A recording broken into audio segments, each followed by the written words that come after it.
హ్మ్. హ్మ్. నువ్వన్నట్టు ప్రపంచంలో ఉన్న తెలుగు వారందరూ కూడా ఏకాభిప్రాయం ఏంటయ్యా అంటే, నాకు పద్మశ్రీ లేట్ అయింది అని. ఈ అభిప్రాయంతో నేను ఏకీభవిస్తూ, అది ఒక అది ఒక ప్రాసెస్‌లో జరిగే విధానం. ఆ ప్రాసెస్‌లో నేనేమన్నా వెనకబడ్డానేమో నాకు తెలీదు గానీ, ప్రయత్నించిన మాట వాస్తవం కాదు.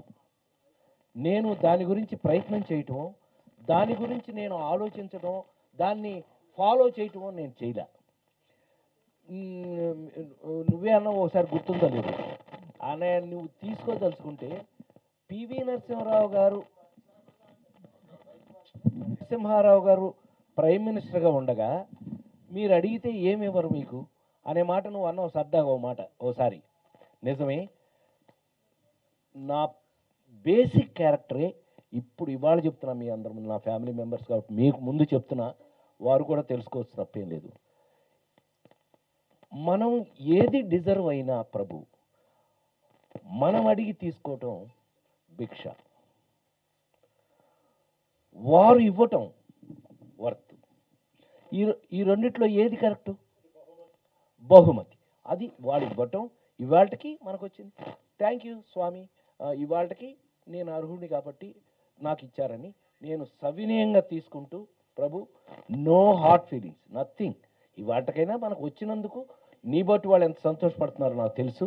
వారందరూ కూడా ఎంత సంతోషపడుతున్నారో నాకు తెలుసు. ప్రపంచంలో తెలుగు వాళ్ళందరూ నాకు ఏ ఫోన్ వచ్చినా అన్నయ్య అబ్బా లేట్ అయితే అయింది కానీ యూ డిజర్వ్ ఇట్ అన్నయ్య మంచి మాట అంటున్నారు అందరూ.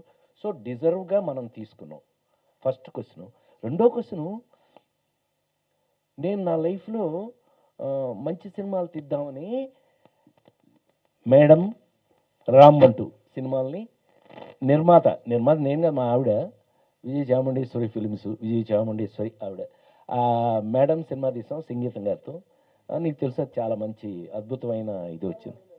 ఆ సినిమాకి పోయారో కూడా నువ్వే, గుర్తుందో లేదు నీకు. మనం ఎంత కష్టపడి ఆడవేషం వేయటానికి ఇవాళకి సంగీతం గారు ఎక్కడ కనిపించినారంట ప్రసాద్ గారు, మీరు పుస్తకం రాయమన్నా రాయట్లేదు అని. అంటే ఆడదిగా కనిపించడానికి ఒక్క విషయాన్ని నేను గుర్తు చేసుకున్న ఈ సందర్భంగా చెప్పచ్చో లేదో నాకు తెలియదు. నంది అవార్డ్స్లో ఆ సంవత్సరం మేడం సినిమా వేసి చూపిస్తే పూజ్యులు పెద్దలు అక్కినేని నాగేశ్వరరావు గారు, రేయ్ ప్రసాద్ అని, నాకు తెలియని ఏం జరిగిందో అనౌన్స్మెంట్ వచ్చింది, best actress jury award for doctor Rajendra Prasad. నేను షాక్ అయితే ఏంటంటే అక్కినేని నాగేశ్వరరావు గారు వెళ్ళి ఆ జ్యూరీ 10 మంది దగ్గర కూర్చొని రాజేంద్ర ప్రసాద్ మేడంకి ఏమిస్తున్నారు అంటే, ఏముంటుంది సార్ సపోర్టింగ్ ఏమంటారా ఏదో. ఆడవేషం చేయటం ఎంత కష్టమో నాకు తెలుసు. ఆ ఆడవేషాలతో నేను మొదలయ్యాను. ఆడవేషం ఎంత బ్లేడ్ ఎడ్జ్తో ఉంటుందో నాకు తెలుసు.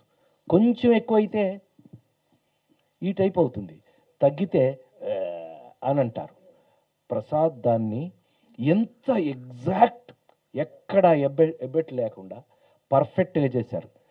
Give a special jury actress అని చెప్పొచ్చాడంట ఆయన. వారి పాదాలకి నమస్కారం.